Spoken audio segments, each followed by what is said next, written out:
President Joe Biden will play host next week to a major summit in Washington. For the first time since 2016, the three leaders of Canada, the U.S., and Mexico will sit down for a formal in-person trilateral meeting, often referred to as the Three Amigos Summit. On the agenda, COVID-19, climate change, and, of course, trade. President Biden's Buy America agenda could be a point of friction. What should we be watching for next week? Agustin Barrios Gómez is a former Mexican congressman and founding member of the Mexican Council on Foreign Relations. Maryscott Greenwood is a former U.S. diplomat to Canada. She is now a partner and U.S. managing director at Crestview Strategy. And David MacNaughton served as Canada's ambassador to the U.S. from 2016 to 2019. He is now the Canadian president of Palantir Technologies. David, Palantir Technologies, pardon me. David, I'm going to start with you. Canada has a couple of major bilateral irritants right now with the U.S. We've got Buy American, we've got the dispute over Line 5. How much of the conversation do you expect the irritants to take up? Well, I think, there's always some discussion around the irritants because I think Canadians will expect our Prime Minister to defend our interests, and where we feel that they're not being served properly, that those need to be raised. I think there's also an awful lot of areas where there can be and has been and will always continue to be collaboration. And I hope that there's a focus on that too, because I think that helps. It helps when you can talk about all of the things you're doing together to resolve the things that are not that we don't agree on. So I don't know whether it'll be 75-25 or whatever, but for sure, every side is going to have to raise their irritants, whatever they are. Augustine, in Canada, much of the conversation about the Canada-U.S. relationship right now has sort of revolved around some of those irritants. Generally speaking, the Trudeau government finds a partner in the Biden administration. They share a number of goals and strategies when it comes to big picture issues. But of course, there are those minor irritants along the way, including trade. Canada is concerned about this tax credit when it comes to electric vehicles. Is Mexico sharing that same concern? No, that's really not at the top of the agenda for Mexico. This is the first trinational meeting in 5 years. I think it's an opportunity from the perspective of the fact that the three leaders are supposedly left of center. So there is an ideological, at least a minimum ideological synchronicity there. With respect to Mexico, it's much more, from the U.S. perspective, it's much more making sure that Mexico does its job in terms of the national security, in terms of the immigration issue, and all of that. And of course, the issues with respect to the supply chains, and I think that that's where Canada is also involved.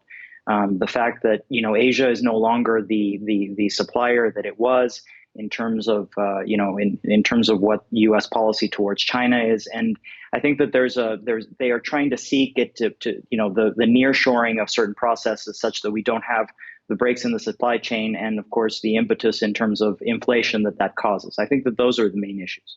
Scotty, bring us the perspective from the American point of view right here. What will Joe Biden want to do in his conversations with both Mexican officials as well as Canadian officials? What are his goals here? Well, Katie, President Biden is looking to advance his economic agenda, most certainly. He's working on not only the infrastructure program, but a historic social safety net program. And so every interaction he has with every world leader, whether it's he just got back from the G20 in Glasgow, is all seen in the White House through the lens of getting that domestic agenda forward. Now, in the case of Canada, U.S., and Mexico, the good news is that rebuilding infrastructure, we really are economically integrated. So if we can navigate how to do that together, that's a positive. The other two things that are quite important to this president are, of course, management of the pandemic, vaccine inequity, things like that. We need to deal with those issues, and the movement of people, whether that is migration or casual travel, business travel. Those are all things that are important. And then finally, of course, of importance to this president is climate change, and how do we work together on the goals that were set forth in Paris and in Glasgow. David, you have a very unique perspective on this. You were Canada's ambassador to the U.S. during a time where the relationship was a little bit tumultuous, and that might be a very polite way to put it, given the occupant of the White House at that time. When you take a look at what you were dealing with when you were dealing with the Trump administration, how would you compare it to what Kirsten Hillman is dealing with the Biden administration? Well, I mean, clearly, one of the issues that we had with President Trump was just sort of the unpredictability of, or certainly the predictability of his unpredictability. He also, did not use the word ally very often, and everything was transactional. It was all about, doing a deal and being seen to win. And so, while it was difficult, it was, the unexpected would always happen. He didn't have any particular ideology that was, in fact, he had no real ideology at all. I think what the problem that you face at the present moment is you have with President Biden some, really comforting words about allies and particularly, in terms of the North American continent. But you have within his own party and within his own domestic agenda some real ideological protectionist elements, which are going to cause problems in terms of our mutual, economic interests, and we're already seeing that. And while these are the kinds of things that we had to deal with Trump invoking, Section 232, declaring Canada a national security threat in order to put tariffs on. I think that the problem with the Democrats is that a lot of them just don't believe in global trade and really would prefer that everything is done in the United States of America, and that includes, things that we have built over years in terms of supply chain in North America. So I don't think either one is easy. I think that, it's always better when you've got somebody who is simpatico than somebody who's constantly railing against you, but it doesn't mean that it's going to be easy. Augustine, one thing that we're hearing that is going to come up and is going to be a focus, at least on the bilateral side between the U.S. and Mexico, is migration. We've seen deep concern about the southern border in Texas, particularly most recently in Del Rio, where roughly 15,000 people were set up in a makeshift camp for migrants as they tried to seek asylum in the United States. How big a part of the conversation is this going to be?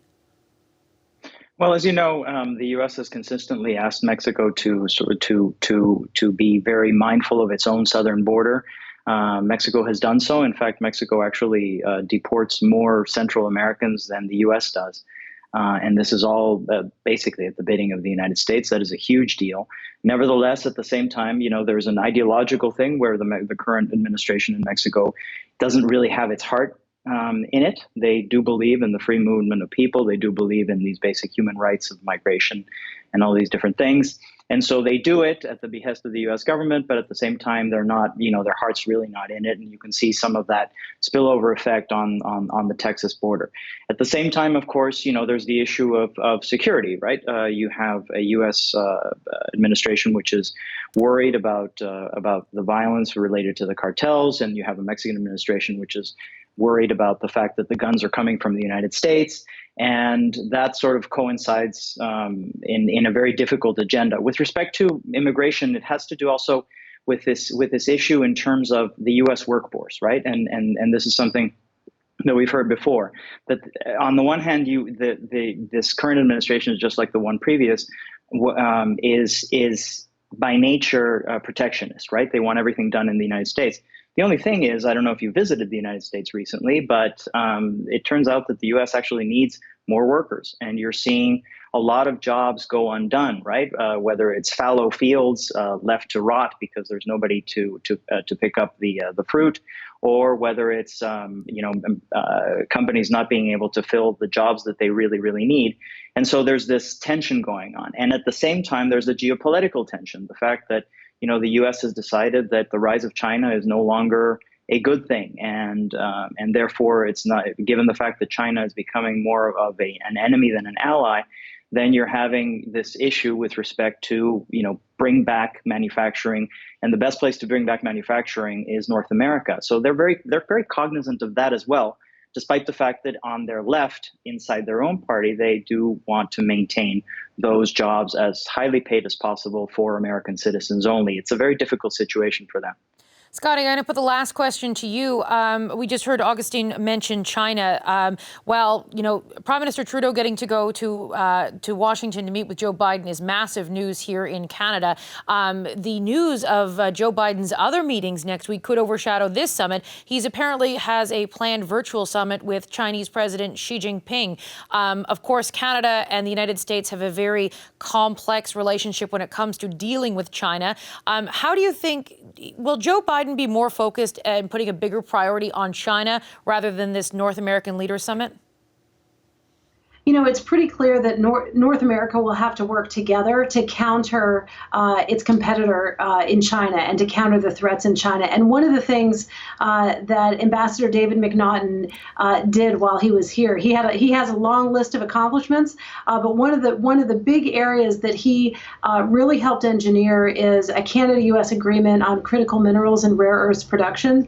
That is the way Canada can become extremely relevant to the United States on supply chain, on carbon transition, and on countering the China threat. So I think the outline is there for really important North American collaboration, and I think a lot of that is credit to one of your panelists tonight, Katie. I think he will enjoy hearing that. Former Ambassador MacNaughton has a smile on his face right now. All right, we are going to end the conversation there, and we'll continue to follow this, obviously. Thank you very much, Agustin, Scotty, and David. Thank you. Thank you, and thank you, everybody. Hi, I'm Vashi Capellos, host of Power in Politics. See more of our show by subscribing to the CBC News channel or click the link for another video.